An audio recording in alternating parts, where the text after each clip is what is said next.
Good morning, future self. I'm making chili verde. I'm very excited about it. Steve is still asleep, so I'm trying to be quiet. I'm reading this book, White Fragility, which is really great. I really like it. It sort of walks through all of the consequences of a society in which white supremacy is sort of like entangled in every single aspect. And I've been trying to think of actively think of how I am propping up white supremacy in like interactions and things like that. And it's interesting because I live in the most integrated neighborhood in San Francisco. And by integrated, I mean when you look at the racial maps of San Francisco that show where different races of people live, there's very heavily Asian neighborhoods, very heavily black neighborhoods, very heavily Hispanic neighborhoods, very heavily white neighborhoods, and then our neighborhood, which is basically just everybody kind of mushed together. But that doesn't mean that there is a substantial black population in our neighborhood. We have black neighbors, several black families in the neighborhood. But I was thinking, because the book White Fragility was talking about how white people tend not to live in neighborhoods with more than 10% black people. And I was thinking that's true here too. I am a white person living in a neighborhood of less than 10% black people. We do have Middle Eastern people and Asian people and people that speak every kind of language, but that is not the same as sort of supporting a black community. So I thought that was interesting. That is the way that I'm currently supporting white supremacy, which kind of sucks.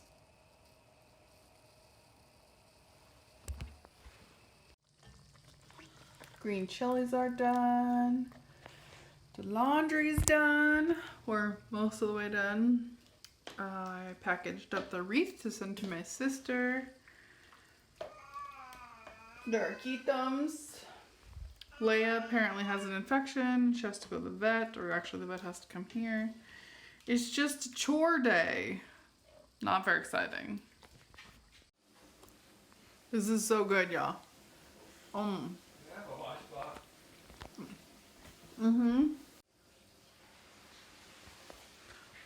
Oh my gosh, future self.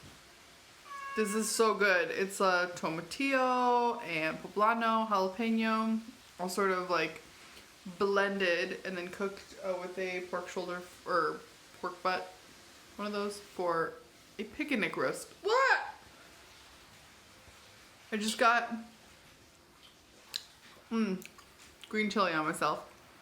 It cooked for about 2.5 hours and it's real good. Next step is to make orange curd. I don't know what for exactly yet. It's improvisations.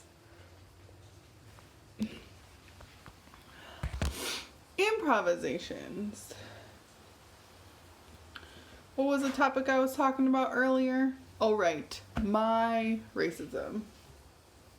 Dog. Yeah, it's been interesting to sort of try and reiterate in my brain over and over again. How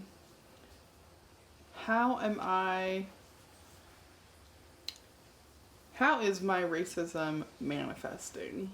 Because I don't want to be racist and I don't want to live in a racist society. So I need to actively see and actively look for ways that my racism is manifesting, right? Because you can't really change other people. You can only really change yourself. You can write books and have podcasts and make videos, but that communication with other people about change needs to come from within. And to do that, you have to say things like, how am I propping up white supremacy? And I talked earlier about my neighborhood, but I think another way that my racism manifests is that I'm much more likely to shout sexism and point out when I'm in an environment with no women in it. And to sort of argue for hiring women and making more diverse teams based on the inclusion of women than I am to shout racism. And I think there's some sort of different nuances to that, because it's not just white supremacy that is part of it, that's part of my culture, but it's also anti-blackness, because a lot of times, especially in the tech industry, we end up in what people think of as diverse groups where there's, you know, South Asians and North Asian, people of those descents, there's white people, and there's a very few black people, or you know, there's not the black people work in not management or things like that. So we have to think about how our personal actions not only undergird white supremacy and sort of white group solidarity, and how not only that, but also how actions that may seem diverse, may seem like they're trying to promote diversity, can still be anti-black. And yeah, I'm trying to think about how I do that in my life, because that's the only person I can change is me. So to make lemon curd, zest 4 lemons and orange. To make orange curd, zest 4 oranges and 1 lemon. Then juice them. Then put their juice in here with 100 grams of sugar, with all the zest and all the juice and all the sugar. And then put 4 eggs into the blender. Caveat, I've never made orange curd before, and I didn't like any of the recipes I found, so I'm combining recipes.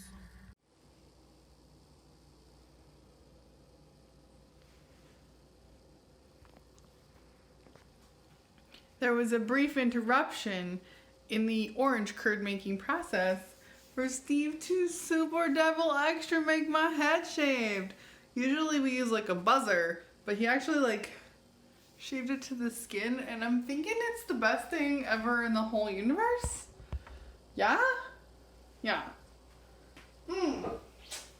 Cannot wait to paint this.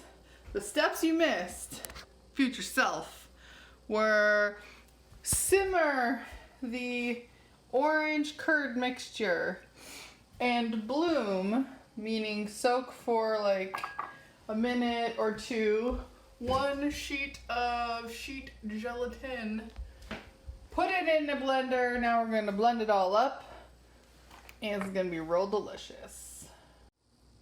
Once you have blended all the ingredients, it's very important that you remember to remove from the oven the chocolate cookies. Remove from oven and precariously perch upon the stove. And turn that shit off.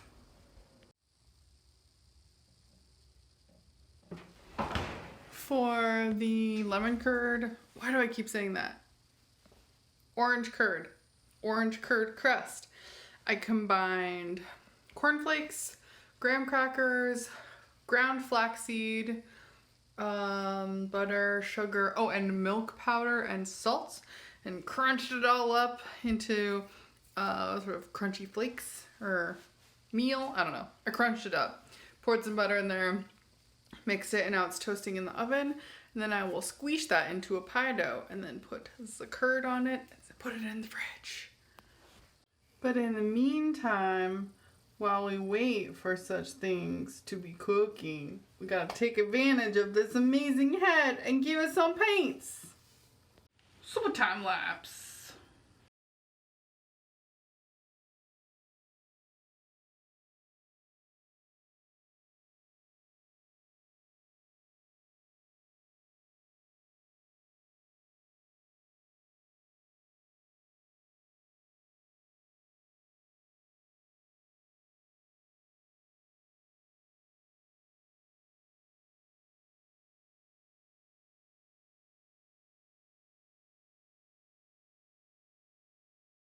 So this is how I paint my head, which is like a reflection of a reflection, which is very complicated to get your brain to do.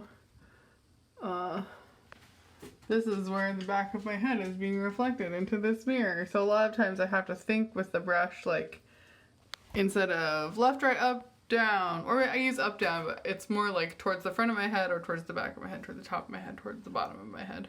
And trying, and it can actually be easier to reach around this way to paint as opposed to painting this way. I'm not totally sure why that's true, but yeah. I paint in this weird double reflection thing.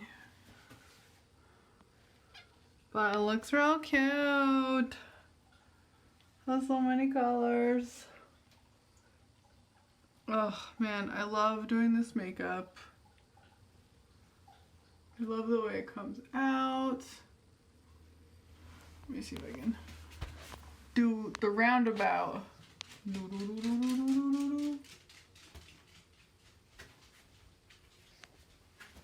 I don't know if that worked, but I did my best. Once the cornflake and graham and flaxseed mixture comes out of the oven, I made it into a pie crust. But oh my gosh, this stuff is like really, really good.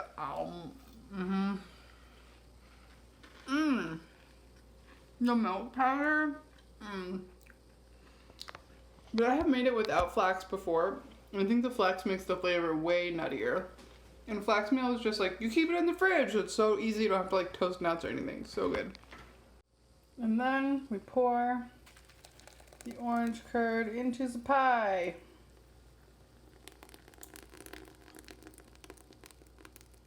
Dun, dun, dun, dun. Look at that nugget. Where's my face? There it is. Hi. I am testing out some like ways of taking photos of my own head. I guess this doesn't really work. I don't know.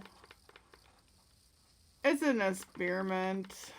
I do like the colored light from my phone shining up onto my face, but I want to show the makeup better. It's hard to have makeup on your whole head and then like have pictures of it. So I gotta figure that out.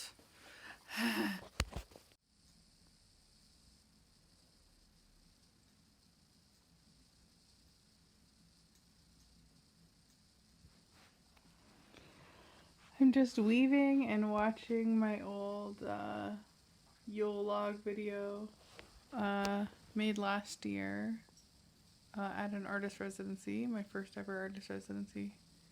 I still like it a lot.